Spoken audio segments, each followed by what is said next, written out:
बिस्मिल्लाहिर्रहमानिर्रहीम, अस्सलाम वालेकुम। दिसंबर 2014 को रुनुमा सानेहा APS के हवाले से सो मोटो एक्शन पर आज सुप्रीम कोर्ट ने वज़ीर-ए-आज़म पाकिस्तान को तलब कर लिया। आज जब समाअत शुरू हुई तो अदालत ने अटॉर्नी जनरल से इस्तफसार किया कि क्या वज़ीर-ए-आज़म ने अदालती हुक्म पढ़ा है, जिस पर अटॉर्नी जनरल ने कहा कि वज़ीर-ए-आज़म को अदालती हुक्म नहीं भेजा था, वज़ीर-ए-आज़म को अदालती हुक्म से आगाह करूंगा। चीफ जस्टिस ने रिमार्क्स दिए कि वज़ीर-ए-आज़म को बुलाएं, उनसे खुद बात करेंगे। वज़ीर-ए-आज़म अदालत में पेश हुए तो सानेहा APS केस के जिम्मेदारान और गफलत के मुर्तकब अफराद के खिलाफ कार्रवाई की यकीन दहानी कराई। अदालत ने पेशरफ्त रिपोर्ट वज़ीर-ए-आज़म के दस्तखत के साथ 4 हफ्ते में जमा कराने की हिदायत जारी की। सुप्रीम कोर्ट ने कहा कि वफाकी हुकूमत शोहदा के वालिदैन का मौक़िफ़ भी सुने, जिसकी भी गफलत साबित हो उसके खिलाफ कार्रवाई जो है वो की जाए। तयन किया जाए कि किसकी क्या कोताही थी। हुकूमत 2 हफ्तों के अंदर रिपोर्ट जमा करवाए। इस पर अटॉर्नी जनरल ने कहा बहुत आसान था कि नवाज शरीफ और चौधरी निसार के खिलाफ मुकदमा दर्ज करवा देते। अटॉर्नी जनरल ने सुप्रीम कोर्ट से मजीद वक्त की इस्तदा की, जिस पर अदालत ने अटॉर्नी जनरल की इस्तदा को कबूल करते हुए 4 हफ्ते का वक्त दे दिया है। वज़ीर-ए-आज़म इमरान खान अदालत में पेश हुए तो समाअत के दौरान अदालत ने इस्तफसार किया। जी बताएं खान साहब, अब तक क्या कार्रवाई हुई है? जिस पर वज़ीर-ए-आज़म ने कहा कि सानेहा आर्मी पब्लिक स्कूल बहुत दर्दनाक था। साने की रात हमने अपनी पार्टी का इजलास बुलाया। 2014 में जब सानेहा हुआ, खैबर पख्तूनख्वा में हमारी ही हुकूमत थी। जस्टिस इजाजुल एहसन ने रिमार्क्स दिए कि वालिदैन चाहते हैं कि उस वक्त के आला हुकाम के खिलाफ कार्रवाई हो। चीफ जस्टिस गुलजार अहमद ने आइन की किताब उठा ली और रिमार्क्स दिए कि ये आइन की किताब है और हर शहरी को सिक्योरिटी की जमानत भी देती है। वज़ीर-ए-आज़म इमरान खान ने कहा कि मुशर्रफ दौर में मुखालफत की थी कि अमरीकी जंग में नहीं कूदना चाहिए। हमने 80,000 जानों की कुर्बानियां दी हैं। APS सानहे के बाद नेशनल एक्शन प्लान बनाया गया।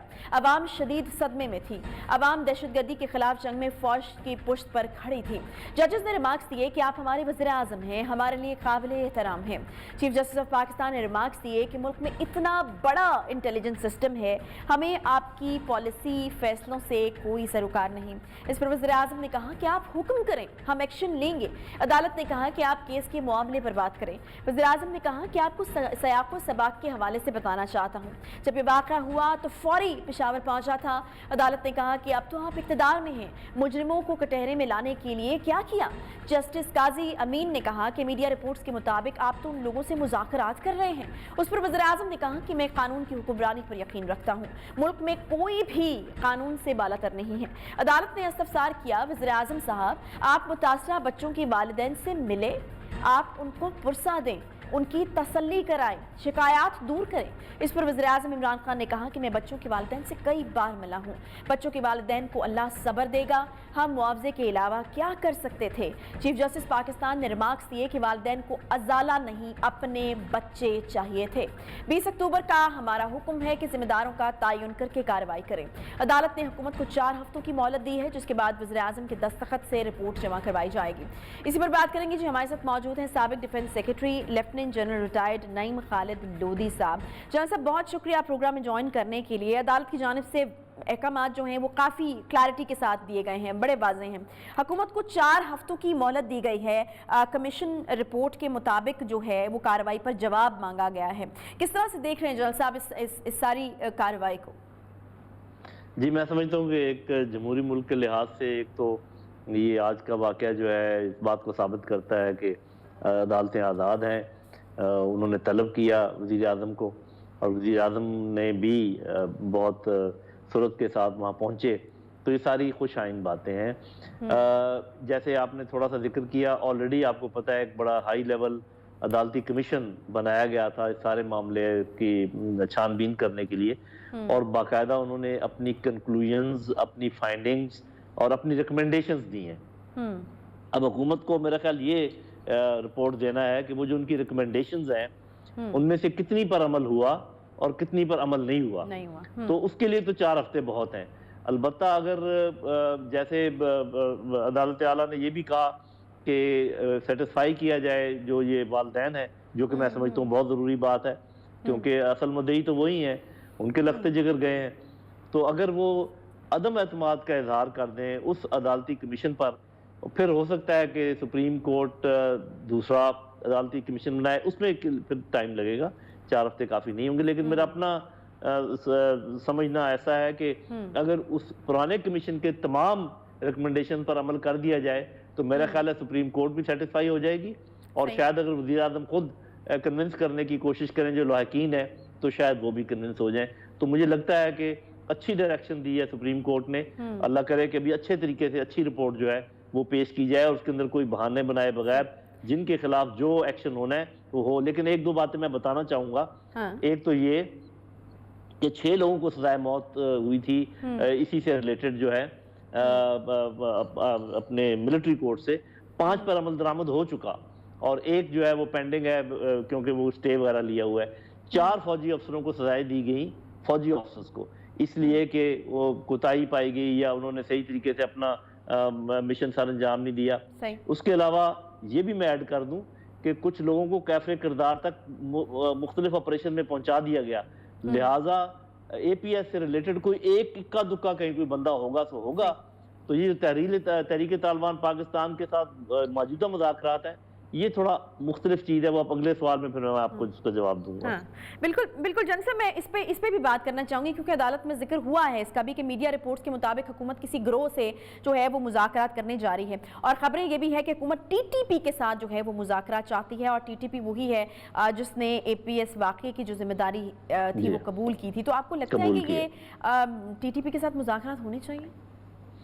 جی اس میں دیکھیں اس کے ایک تو اخلاقی قانونی پہلو ہے پولیٹیکل ہو سکتا ہے لیکن میں ملٹری پہلو کو پہلے لوں گا. دیکھیں آج تک کوئی بھی ایسا کبھی بھی نہیں ہوا کہ جیتنے والی سائیڈ اس بات کی ضد کرے کہ جب تک ہارنے والی سائیڈ کا میں آخری آدمی مار نہ دوں ہم ان سے کوئی بات نہیں کریں گے یا بات ہو ہی نہیں سکتی. دیکھیں کتنے عرصے تک یو کے میں یہ چلتی رہی اور پھر آئی آر اے کے ساتھ انہوں نے آخرکار بات چیت کی. ابھی حال ہی میں امریکنز افغانستان سے بات چیت کے بعد نکلے ہیں. 2nd ورلڈ وار میں جرمنی اور جاپان ہار گیا لیکن آج وہ اتنے بڑے ممالک ہیں اگر ان کے آخری آدمی کو ختم کر دیا جاتا تو وہ پتہ نہیں وہ ممکن بھی تھا یا نہیں. تو ایسا ممکن نہیں ہوتا میری بہن. اس وقت وہ نہایت کمزوری میں ہے اور پاکستان سکسیس فل آپ سمجھیں کہ سائیڈ ہے. ان کو پرابلم یہ ہے یہ کیوں بات چیت پر آمادہ ہوئے ہیں کہ وہاں پر افغان حکومت ان کو پریشرائز کر رہی ہے کہ ہم آپ کو اپنی زمین استعمال نہیں کرنے دیں گے پاکستان کے خلاف. پاکستانی فوج نے ادھر ان کا بھرکس نکال دیا لہذا وہ بات چیت پر آمادہ ہوئے اور خاص کر جو ہماری شرائط ہیں کہ آپ کو کانسٹیٹیوشن آف پاکستان ماننا پڑے گی ہتھیار پھینکنا پڑیں گے گارنٹیز لینے کے ہم نے طریقے وضع کرنے پڑیں گے. کچھ تو ایسے گارنٹی ہو سکتی ہے کہ جو قبائلوں میں لوگ واپس جائیں گے وہ قبائل ان کے ذمہ دار ہوں گے. کچھ جو شہروں میں ہوں گے ان کا اور کے طریقہ کار نکالا جائے گا. یہ بھی دیا جاتا ہے ایک لاجک کہ جی پہلے کئی دفعہ بات چیت ہوئی ہے ناکام ہوئی. وہ اس لیے ناکام ہوئی کہ اس کے پیچھے را تھی ناکام کرنے والی سی اے اے تھی ناکام کرنے والی این ڈی ایس سے ناکام کرنے والے. اب وہاں پر ہمیں معاونت مل رہی ہے تو یہ کامیاب ہوں گے انشاءاللہ اور یہ ہم جائیں گے. مکمل پیس تبھی ہوتا ہے جب اس قسم کے آخر میں مذاکرات ہوتے ہیں ورنہ اگر ان کے 100 200 یا 500 لوگ بھی رہ گئے تو یہ مزید 20 سال تک چل سکتا ہے. تو ہم اس مقبضے کی حالت میں کیوں رہیں. ہم جیتے ہوئے ہیں ان پر پریشر ہے. لازمی بات ہے کہ بات چیت کر کے اس معاملے کو رفع دفع کیا جائے لیکن اس میں یہ استثناء رکھا جائے کہ جو ایسے ہینس کرائم میں گھنونے جرائم میں اگر کوئی لوگ ہیں جنہوں نے اپنا تعلق را کے ساتھ بنایا ہوا تھا اور جو مین ان کے کرتا دھرتا تھے ان کو نہ چھوڑا جائے. ان کے فٹ سولجرز جو لوگ اسلام کے نام پہ گمراہ ہوئے ایسے لوگوں کو جو ہے نا ایمنسٹی دی جا سکتی ہے.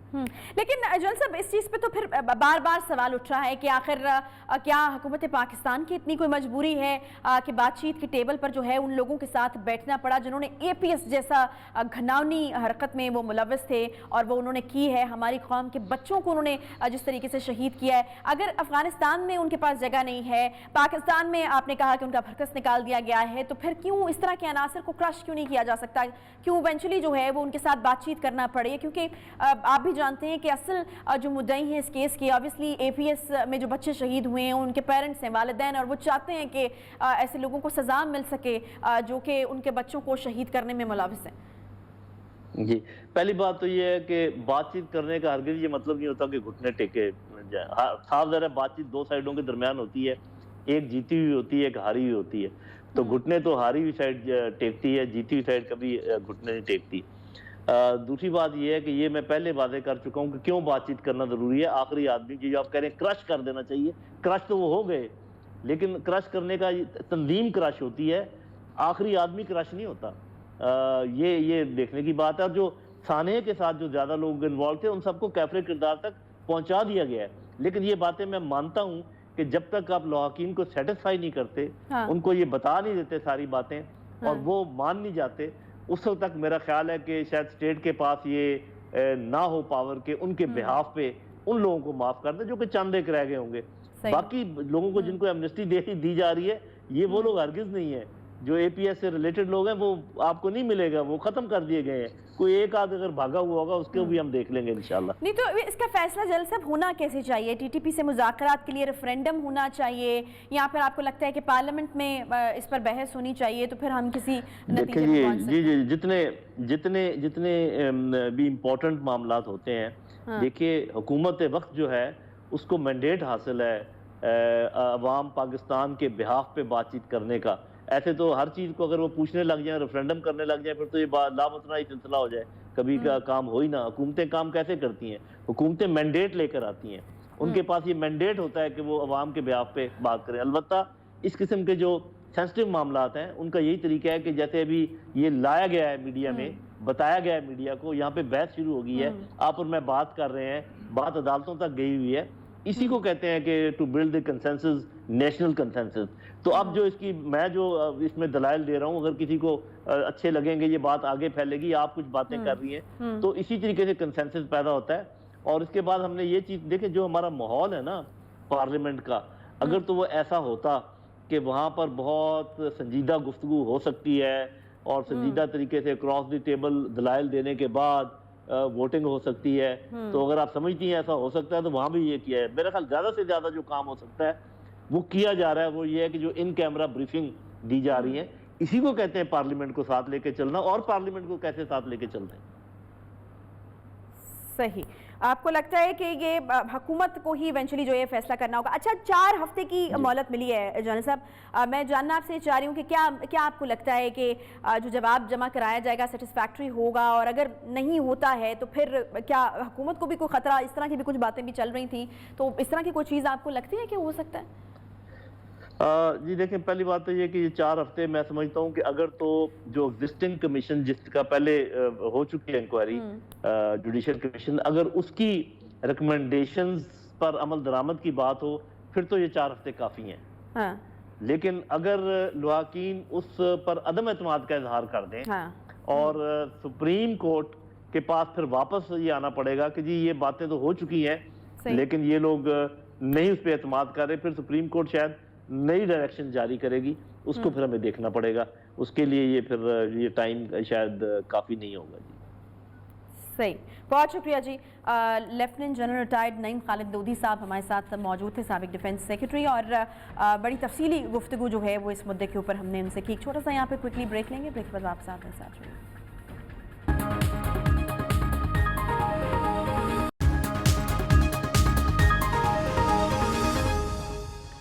ویلکم بیک جی. پاکستانی عوام کو ہر روز نئے سے نئے مسائل کا سامنا کرنا پڑا ہے. کبھی مارکیٹ میں چینی کا مصنوعی بحران پیدا کر دیا جاتا ہے، کبھی آٹا ناپید ہو جاتا ہے، جس کی ذمہ داری ہر بار ایک ایسے مافیا پر ڈال دی جاتی ہے جس تک رسائی بظاہر ممکن تو نظر نہیں آتی اور نہ ہی ہم اس کو دیکھ سکتے ہیں، نظر آتا ہے، نہ ملتا ہے. اس مافیا سے نمٹنے کے لیے دعوے تو بہت بلند و بانگ کیے جاتے ہیں، سخت نوٹسز بھی لیے جاتے ہیں، لیکن کوئی بھی دعویٰ، کوئی بھی نوٹس جو ہے وہ کارآمد ثابت نہیں ہوتا. نتیجتاً مافیاز اپنی ریت کو جاری رکھتے ہوئے ہر چند دن بعد مارکیٹ میں جو چاہتے ہیں شارٹ کر دیتے ہیں، جو چاہتے ہیں بلیک کر دیتے ہیں، اور جس چیز کی قیمت چاہتے ہیں بڑھا دیتے ہیں. مافیا کے ہاتھوں ہر بار معاشی قتل غریب کا ہی ہوتا ہے. مافیا کے کسی بھی عمل سے براہ راست اگر کوئی متاثر ہوتا ہے تو وہ پاکستان کا غریب دہاڑی دار مزدور طبقہ ہے، جو سخت محنت مزدوری کرنے کے باوجود بھی نہ صرف اپنے خاندان کی مناسب کفالت کرنے سے قاصر ہے بلکہ ریاست کی جانب سے فراہم کی جانے والی بنیادی سہولیات سے بھی یکسر محروم ہے. اب پھر غالباً اسی مافیا کی جانب سے ایک ایسی بھونڈی حرکت کی گئی ہے جس پر جتنا بھی افسوس کیا جائے کم ہے. پچھلے 2 دن سے اس نام نہاد مافیا نے مارکیٹ میں ایک ایسی میڈیسن کی قلت پیدا کر دی ہے جی جو بیماری میں صحت کے حصول کے لیے کسی بھی غریب کی پہلی امید ہوتی ہے اور جس کی قیمت بھی کم ہے اور استعمال کے اعتبار سے انتہائی مؤثر بھی سمجھی جاتی ہے. جی ہاں، اس بار مافیا کی جانب سے پیناڈول ٹیبلٹ کو ہی غائب کر دیا گیا ہے. معمولی سی ٹیبلٹ पैनाडॉल जो बुखार और सर दर्द में बहुत मुफीद समझी जाती है, उसको ऐसे वक्त में मार्केट से गायब कर दिया गया है जब डेंगू के मरीजों में मुसलसल इजाफा हो रहा है और डेंगू बुखार में कमी के लिए 2 रुपए की गोली इंतहाई मौसर समझी जाती है। अब सूरत हाल ये है कि मेडिकल स्टोर्स पर पैनाडॉल दस्तयाब नहीं है और मरीजों के लवाकीन अपने प्यारों की जान बचाने के लिए और उनकी तकलीफ की शिद्दत में कमी लाने के लिए मार्केट में जलीलो ख्वार होने पर मजबूर हैं। लेकिन इंतजामिया के सर पर जूं तक नहीं रेंग रही, क्योंकि ये गरीब का मसला है, ये मजबूर का मसला है। वो चाहे इस 2 रुपए की गोली को सोने के भाव खरीदे या ना खरीदें, उससे इंतजामिया को कोई फर्क नहीं पड़ता। अभी नोटिस होगा और फिर कुछ दिन बाद खुशखबरी सुनाई जाएगी कि पैनाडॉल मार्केट में दस्तयाब है जी, और माफिया के खिलाफ सख्त एक्शन के लिए कार्रवाई की भी जा रही है। फिर पता यह चलेगा कि ये दवा भी आम आदमी की पहुंच से जो है वो दूर हो गई है। खैर, इसी पर बात करने के लिए हमने मधु किया जी आज adviser to chief minister Punjab on health Hanif Patafi साहब। बहुत शुक्रिया हनीफ पताफी साहब शो में ज्वाइन करने के लिए। हनीफ साहब, अब ये किसके सर डाला जाए, किसकी जिम्मेदारी है, या कौन जो है वो दस्तयाब कराएगा इस पैनाडॉल को, और ये आखिर कौन सा माफिया है कि उसको कैसे पता चल जाता है कि आवाम को जो चीज़ चाहिए उसको सिरे से ही जो है वो गायब कर दिया जाता है। क्या कर रही है हुकूमत इसके लिए? जी बिस्मिल्लाहिर्रहमानिर्रहीम जी। मेडिकल स्टोर के ऊपर बुखार की मेडिसिन की फरहमी के लिए पंजाब गवर्नमेंट तमाम वसाइल बरूए कार ला रही है। मैं आपको बताता चलूँ, लाहौर के अलावा पूरे पंजाब में कोई इशू नहीं है पैनाडॉल का। अगर मैं आपको बताऊं कि तकरीबन मंडे वाले चले आप ये तो मान रहे हैं पताफी साहब के लाहौर में है ये इशू, लाहौर में है, लाहौर में पैनाडॉल नहीं मिल रही। थोड़ा जी जी थोड़ा सा आपको डिटेल में बताना चाहता हूँ कि मंडे वाले दिन 3 करोड़ 24 लाख टैबलेट JSK जो कंपनी है उन्होंने फराहम की है, जो मार्केट में फेंकी गई हैं, जिनमें तकरीबन 2 करोड़ टैबलेट सिर्फ लाहौर की मार्केट में सप्लाई की गई है।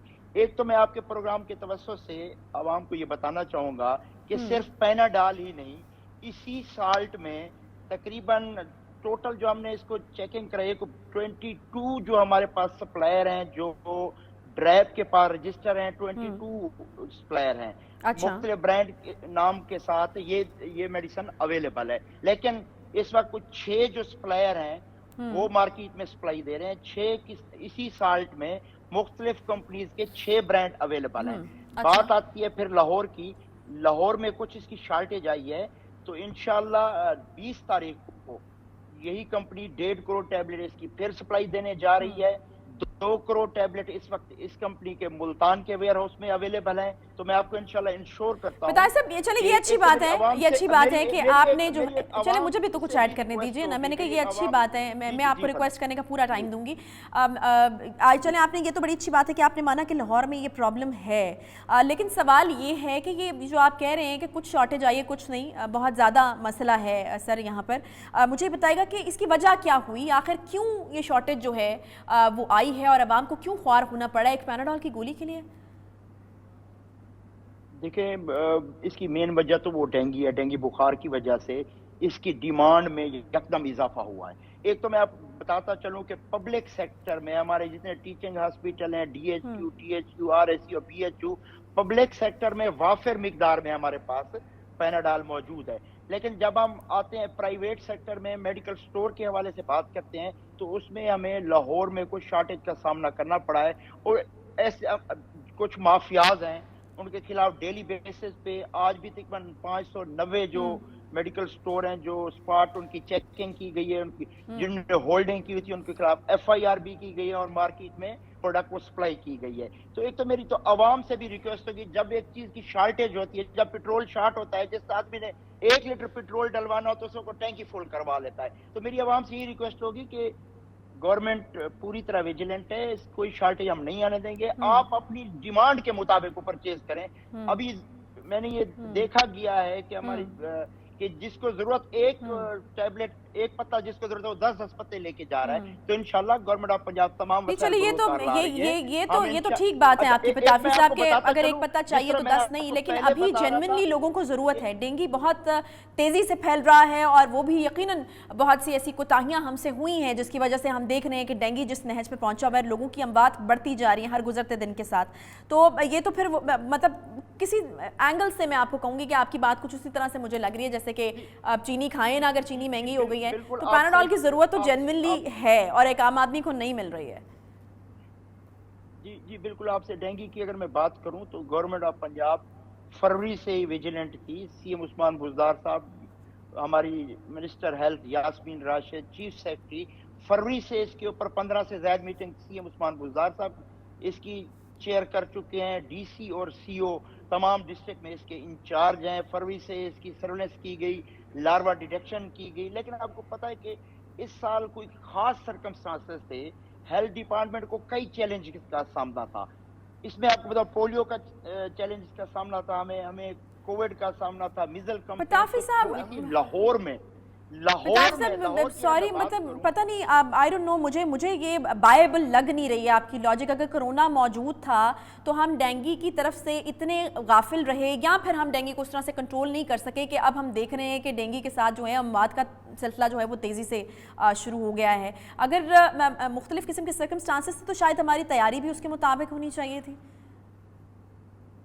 देखिए, मैं आपको बताऊं कि पूरे पंजाब में इस वक्त हमें लाहौर में सिर्फ प्रॉब्लम है। अगर मैं बात करूं 2019 में जो स्पाइक आई थी वो रावलपिंडी में थी। इस वक्त बाकी पंजाब के बाकी शहरों में इतना हमें मसला नहीं है, सिर्फ लाहौर में मानसून की बारिशें ज्यादा आई हुई हैं।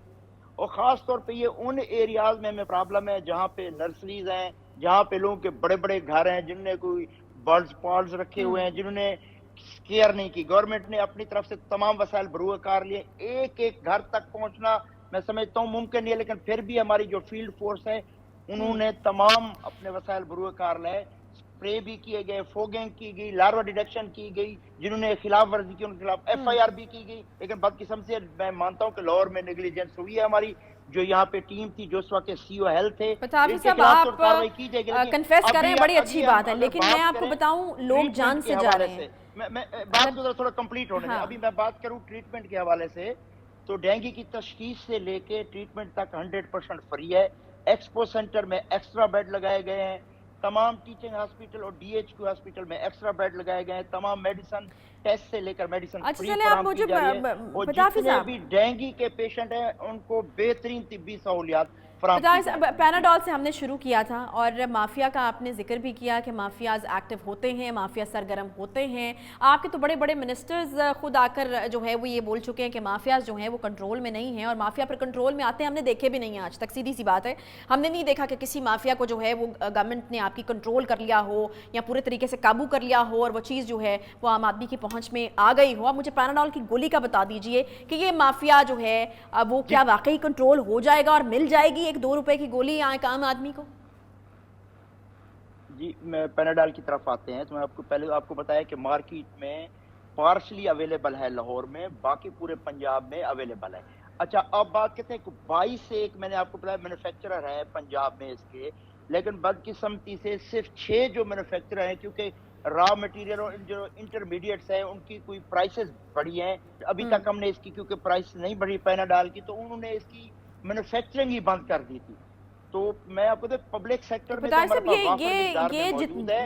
ये गफलत जिन्होंने की है, या फिर ये घिनौनी हरकत अगर मैं कहूंगी कि मैन्युफैक्चरिंग बंद कर दी गई एक ऐसे टाइम के ऊपर जिस वक्त तमाम आवाम को जरूरत है, तो उनके खिलाफ भी कार्रवाई तो आप नहीं करनी है ना? जी, आज उन 16 मैन्युफैक्चरर के खिलाफ पंजाब गवर्नमेंट ने लिख के दिया है ड्राइव के कि इनके खिलाफ कार्रवाई की जाए कि इन्हें बगैर इतला दिए क्यों मैन्युफैक्चरिंग बंद की है। तो मैं अब आपको यकीन दिलाता हूँ कि हमारे पास इस वक्त हमारे जो मैन्युफैक्चर उन पर रॉ मटेरियल इतना मौजूद है कि इंशाल्लाह पैनाडोल की शॉर्टेज नहीं होने देंगे इंशाल्लाह। बहुत शुक्रिया जी। हनीफ पताफी साहब हमारे साथ मौजूद थे। क्विकली एक छोटा सा ब्रेक लेंगे, ब्रेक के बाद वापस आते हैं साथ में।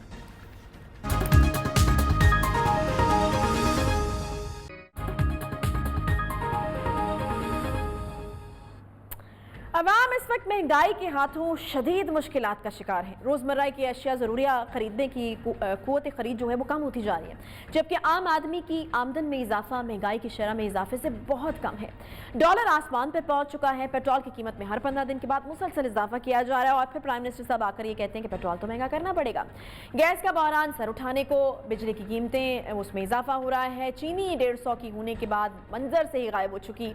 आटा, दूध, पत्ती, अस्पतालों में अद्वियात, या तो बहुत महंगी है या फिर गायब हो चुकी हैं। जो अशिया मिल रही हैं उनकी कीमतें इतनी ज़्यादा हैं कि वो फ़कत देख तो सकता है एक आम आदमी मगर ख़रीद नहीं सकता उन्हें।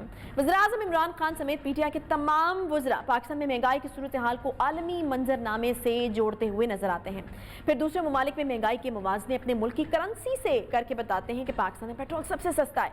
कभी कहा जाता है जी कि मकामी माफिया की वजह से महंगाई हो रही है, कभी कहा जाता है कि साबका हुकूमतों की वजह से महंगाई हो रही है, कभी खिताब रिलीफ पैकेज के हवाले से किया जाता है, तो कभी इसमें कहा जाता है कि दो खानदानों की आधी लूटी हुई रकम अगर वतन वापस आ जाती है तो महंगाई भी आधी कर दूंगा। क्या इक़्तिदार में आने के बाद वज़ीर-ए-आज़म इमरान खान के पास बस यही फार्मूला है? कहाँ गए वो वादे जो इमरान खान साहब और उनके रहनुमा उस वक्त करते नहीं थकते थे? इमरान खान इक़्तिदार में आएगा तो भीख नहीं मांगेगा, IMF नहीं जाएगा, दूसरे दिन अरबों डॉलर इकट्ठे करके IMF के मुंह पर मारेगा, दूध और शहद की नहरें बह निकलेंगी। हाँ वैसे नहरें बही तो ज़रूर हैं लेकिन अवाम की चीखों पुकार की ज़रूर बही हैं। गुज़श्ता दिनों हमने देखा कि ट्विटर पर PTI के अकाउंट से बैरून मुल्क पाकिस्तानियों की जानिब से वीडियोज़ अपलोड की गई या रीट्वीट की गई, जिसका मकसद ये था कि पाकिस्तानियों को ये बताया जाए कि भाई दुनिया में हालात बहुत ख़राब हैं और पाकिस्तान में आप बड़े मज़े से रह रहे हैं, बड़ी याशी कर रहे हैं, यहाँ सब ठीक है और उसका क्रेडिट हुकूमत वक्त को दें, उनको जाता है। जिस तरह उन्होंने महंगाई को कंट्रोल किया, यहाँ पर कुछ वीडियोज़ आपकी खिदमत में हम पेश करते हैं, ज़रा उनको देखिए फिर हम इसके ऊपर बात करेंगे। अच्छा भाई, इसके बाद ट्विटर पर इन वीडियोस के खिलाफ हमने देखा कि शदीद रद्द अमल आना शुरू हो गया। देखते देखते शेम ऑन ओवरसीज़ यूथियास के नाम से हैशटैग से ट्रेंड भी शुरू हो जाता है, जिसमें तरह तरह की मीम्स शेयर की गई। ये तो PTI टाइगर्स की अपनी पार्टी से मोहब्बत है जिसमें वो झूठ बोलकर या सच बोलकर पाकिस्तानी अवाम को सब पाक दिखाने की कोशिश कर रहे हैं कि पाकिस्तान में सब अच्छा है मगर बैरूनी दुनिया में सब बहुत बुरे हालात हैं। अगर ऐसा है तो फिर बैरूनी ममालिक की अवाम भी पाकिस्तान का रुख कर रही होंगी। इसी पर बात करेंगे, ऐसा क्या है जो पाकिस्तान में इमरान खान की हुकूमत कर गई है और तरक्की याफ्ता ममालिक मुंह तकते रह गए हैं। हमारे साथ मौजूद हैं जी कौसर काज़मी साहब, bureau chief news London. Kausar Kazmi साहब, वैसे मुझे ये बताएगा ऑन लाइटर नोट कि क्या उधर कितने बुरे हालात हैं? क्या ऐसा तो नहीं है कि ब्रिटानिया से लोग पाकिस्तान का रुख करने लगेंगे और अभी हम देखेंगे पाकिस्तान जो है वो वीज़ा पॉलिसी स्ट्रिक्ट कर देगा कि जी पाकिस्तान के तो हालात बहुत अच्छे हैं तो ब्रिटानिया से लोग जो हैं वो पैसे कमाने के लिए, पैसे इकट्ठे करने के लिए पाकिस्तान का रुख करेंगे? आयशा, सबसे पहले तो आपने जो वीडियोस चलाई ना यहाँ पे थोड़ी देर पहले, तो उनके हवाले से आपको बताता चलूं कि ये जो तहरीक इंसाफ के जिस तरह सोशल मीडिया के ऊपर उनके सोशल मीडिया के जो अकाउंट्स हैं वहाँ से ये अपलोड की गई और जितने लोग बोल रहे थे वो बाकायदा तौर पर बरतानिया में PTI के कारकुनान हैं, बल्कि उनके मरकजी रहनुमा हैं यहाँ पे, उनकी तरफ से ये वीडियोस पेट्रोल पंप पे जाके बनाई गई और सारा मामला किया गया। अच्छा। दूसरी बात आपको बताऊं कि बरतानिया के अंदर ये होता है कि कोविड में भी जो यहाँ पे लोग रहते हैं, जो हम ओवरसीज हैं, जैसे ही हमारी इनकम में कमी आती है आयशा, तो हुकूमत बरतानिया बाकायदा तौर पर हमारे जो बेनिफिट्स होते हैं, जो लोग लो इनकम पे रह रहे हैं, जो सोशल सिक्योरिटीज लेते हैं, उनकी जो अमाउंट माहाना उनको दी जाती है उनमें इजाफा हो जाता है। तो ये तो बिल्कुल एक सफेद झूठ है कि बरतानिया के अंदर किसी भी हवाले से आपको फाइनेंशियली जो आपके सर्कमस्टांसेस हैं उनमें कोई ऊंच नीच हो जाए। तो हुकूमत बरतानिया बड़ा ख्याल रखती है आपसे। हाँ, अलबत्ता ये मैं आपको बताऊं कि जिन लोगों से हमारी बात होती है, जो इवेंट्स हम कवर करते हैं, जाके लोगों से जो गुफ्तगू होती है, लोग परेशान क्यों हैं जो ओवरसीज हैं, जो बरतानिया में रहते हैं। पहले ये होता था कि पाकिस्तान के अंदर वो अपनी फैमिलीज को एक अमाउंट भेज देते थे उनकी हेल्प के लिए, चाहे उनको वहां पे जरूरत होती थी या नहीं होती थी, 2 महीने बाद, 3 महीने बाद। लेकिन अब हालात ये हैं जो लोग बताते हैं कि अब हमें हर महीने बाकायदा तौर पर एक खास अमाउंट अपने घर वालों को जो पाकिस्तान में है उनको भेजनी पड़ती है। जिस कदर महंगाई हो चुकी है पाकिस्तान में, उनका गुजारा नहीं है। तो इस वजह से परेशानी जरूर देखने को मिलती है, क्योंकि हुकूमत बरतानिया हमारा ख्याल रखती है। जो पाकिस्तान में हमारे वर्सा हैं, जो हमारी फैमिलीज हैं, उनसे इनका कोई लेना देना नहीं है। जब तक जो अमाउंट यहाँ पे जो लो इनकम पे लोग हैं वो तो बिल्कुल परेशान नहीं है। जो एशियाई खुर्दनोश हैं पाकिस्तान, जो बुनियादी एशियाई खुर्दनोश हैं, चीनी, आटा, दाल, चावल, हमें तो दुनिया में सबसे सस्ते लगते हैं बरतानिया के अंदर। और यही चीजें अब पाकिस्तान में जो है वो नायाब हो रही हैं। हमारी जो सख्ती आती है इस लिहाज से कि जो सियासी जमातें हैं वो एक दूसरे की मुखालफत में हमें भी रगड़ा दे देती है कि जो ओवरसीज हैं वो बड़े तंग हैं, वो मर गए हैं, उनके हालात बड़े खराब हैं, उनको पेट्रोल की यहाँ पे किल्लत हुई थी। उसकी एक खास वजह थी कि जो लॉरी ड्राइवर्स हैं उन्होंने यहाँ पे तो कुछ दिन के लिए हुई थी ना, इस वजह से ایک چھوٹی جس کا ذکر جو ہے وہ خان صاحب نے وزیر اعظم پاکستان نے اپنی باقاعدہ تقریر میں بھی کر دیا کہ برطانیہ میں لوگوں کو چیزیں نہیں مل رہی. حالانکہ یہاں پہ تو کوئی ایسا حالات نہیں تھے کہ جن میں چیزیں نایاب ہوئی ہوں یا برطانوی عوام کو یہاں پہ میسر نہ ہو, اس طرح کی کوئی بات نہیں تھی. اور بالکل اس تقریر کے فوراً بعد جو قوم سے خطاب تھا وزیر اعظم پاکستان کا, اس خطاب کے فوراً بعد اس قسم کی ویڈیوز جو ہیں وہ اپلوڈ ہونا شروع ہو گئی کہ برطانیہ میں بھی تو مہنگائی ہے, یہاں بھی حالات بڑے خراب ہیں, لوگ پیٹرول اسٹیشن جانا شروع ہو گئے. جو سیاسی کارکنان تھے تحریک انصاف کی, ان کی بات کر رہا ہوں. جیسے ہی آپ نکلتے ہیں مارکیٹوں میں, بازاروں میں, آپ جب برطانیہ کے حوالے سے لوگوں سے سوال کرتے ہیں کہ کیا آپ تنگ ہیں یہاں پہ جو مہنگائی ہے اس کے حوالے سے, تو وہ فوراً کہتے ہیں کہ ہمیں یہاں پہ کوئی مسئلہ نہیں ہے. مسئلہ ہمیں پاکستان میں ہے, جہاں پہلے ہمیں 500 پاؤنڈ یا 400 پاؤنڈ بھیجنے پڑتے تھے, اب جو مہنگائی ہے وہاں پہ اس کی ڈبل اماؤنٹ ہمیں بھیجنا پڑ رہی ہے. تو پاکستان میں مہنگائی کی وجہ سے یہاں پہ جو اوورسیز ہیں وہ زیادہ پریشان. لیکن قاسم, ہم نے بالکل اس طرح سے دیکھا ہے کہ مختلف منسٹرز بھی جب سامنے آتے ہیں یا خان صاحب بھی, تو وہ کہتے ہیں کہ یہ جو ہے کہ یہ ایک انٹرنیشنل فنامنا ہے. یہ جو مہنگائی ہے یہ صرف پاکستان میں نہیں ہوئی, کہ دنیا کے جو سارے ممالک ہیں وہاں پر یہ مہنگائی ہوئی ہے. لیکن میرا خیال ہے بہت سارے فیکٹرز کو نظر انداز کر دیا جاتا ہے کہ منیمم ویج اگر ہم دیکھیں پاکستان میں کیا ہے یا وہاں پر کیا ہے. ایک فیکٹر کا آپ نے بھی ذکر کیا کہ اگر اس طرح کی کوئی آفت یا مصیبت آئی, اگر کورونا کے حوالے سے بات کر لی جائے, تو حکومت کے بینیفٹس جو ہیں وہ بڑھ جاتے ہیں. ان کو یکسر ہی نظر انداز کر دیا جاتا ہے, نہ صرف منسٹرز کی طرف سے, خان صاحب کی طرف سے, پرائم منسٹر صاحب کی طرف سے, بلکہ وہاں پر جو موجود لوگ ہیں, جو پی ٹی آئی کے سپورٹرز ہیں, ان میں سے کسی ایک نے بھی یہ ذکر نہیں کیا کہ اگر یہاں پر کوئی مصیبت آئی تھی تو ہمیں اس کے بدلے میں کوئی بینیفٹس ملیں. انہوں نے بالکل اس کا کوئی ذکر نہیں کیا. عائشہ بالکل نہیں بتا رہے. یہاں پہ جو چھوٹا سا ایک شاپ کیپر تھا کووڈ کے اندر, ان کو 10 سے 15,000 پاؤنڈ فوری طور پر حکومت برطانیہ نے دیے تھے. اب جس طرح میں نے آپ کو بتایا کہ یہاں پہ جو لو انکم کہتے ہیں جی, جو 16,000 پاؤنڈ 20,000 پاؤنڈ سے کم جن کی سیلریز ہیں, ان کو یہاں پہ لو انکم کے طور پر لیا جاتا ہے کہ ان کی تنخواہ اتنی نہیں ہے کہ وہ اپنی بنیادی جو ضروریات ہیں وہ پوری کر سکیں. تو حکومت برطانیہ ان کو ان کے کرائے کی مد میں, ان کے مختلف جو چیزیں ہیں ان کو سامنے رکھ کے باقاعدہ طور پر ماہانہ ان کی مدد کرتی ہے. تو مجھے بہت حیرت ہوئی جب اوورسیز یا برطانیہ کے لوگ اٹھ کے برطانیہ پر تنقید شروع کر دی انہوں نے کہ یہاں پہ تو ہمارا جینا دوبر ہو گیا جی, بڑی پریشانی ہے ہمیں. نہیں, اب یہ تو پی ٹی آئی سے ان کی محبت ہے نا قاسم کاظمی صاحب. میں نے کہا اب یہ تو ان کی محبت ہے نا پی ٹی آئی سے, جس میں وہ یہ سب کر رہے ہیں. بالکل سیاسی. دوسری طرف سے بھی ایسے ہی ہوا جی, جو دیگر جماعتیں ہیں ان کے جو لوگ جب سامنے آئے تو وہ فیکٹس اینڈ فگر کے ساتھ آئے, کیونکہ انہوں نے تو اس کے مخالف لینے تھے لوگوں کے ویوز. لیکن جب وہ عام طور پر جو عام پبلک میں اب نکلیں گے برطانیہ کے اندر, تو وہاں ان کی زبانوں سے جو سچ نکلتا ہے وہ تو یہی ہے کہ بھائی پہلے جو کم پیسے بھیجتے تھے اب ڈبل بھیجنے پڑتے ہیں پاکستان. تو یہاں پہ جو اوورسیز ہیں وہ بھی پاکستان کی وجہ سے پریشان ہے. کسی قسم کا کوئی مسئلہ یا برطانیہ کے اندر ان کو درپیش نہیں ہے. تو قاسم, میرا خیال ہے کہ اگلا سوال ان سے پھر یہی پوچھنا چاہیے تھا کہ اگر آپ اتنے زیادہ پریشان ہیں, اتنے تنگ ہیں, تو آپ سوچ نہیں رہے کہ آپ موو کر جائیں واپس پاکستان. میرا خیال ہے کہ دوسرا سوال ان سے یہی پوچھنا چاہیے تھا, شاید اس کا جواب تھوڑا مختلف ہوتا. اس سوال ایسے تو آپ یقین کریں کہ جو جن کا سیاست سے تعلق نہیں ہے, میں اپنے ہمسایہ ملک بھارت کی مثال دوں گا آپ کو, ان کی سیاسی جماعتوں کا کوئی لینا دینا نہیں ہوتا برطانیہ کے اندر. یہاں پہ جو ان کے اوورسیز ہیں ان کا سیاست سے کوئی تعلق نہیں ہے, بڑے سکون سے رہتے ہیں. یہاں پہ یہ ہوتا ہے کہ آپ دیکھیں کہ ایک دوسرے کے گھروں کے بعد جب احتجاج ہوتا ہے تو اتنی بدنامی ہوتی ہے. بینگ اوورسیز میں آپ کو بتاتا چلوں کہ جب بھی یہ ایک دوسرے کے گھروں کے سامنے احتجاج کی کال دیتے ہیں تو گورے سوال کرتے ہیں, یار یہ کیا ہو رہا ہے یہاں پہ, مذاق بنتا ہے ہمارا.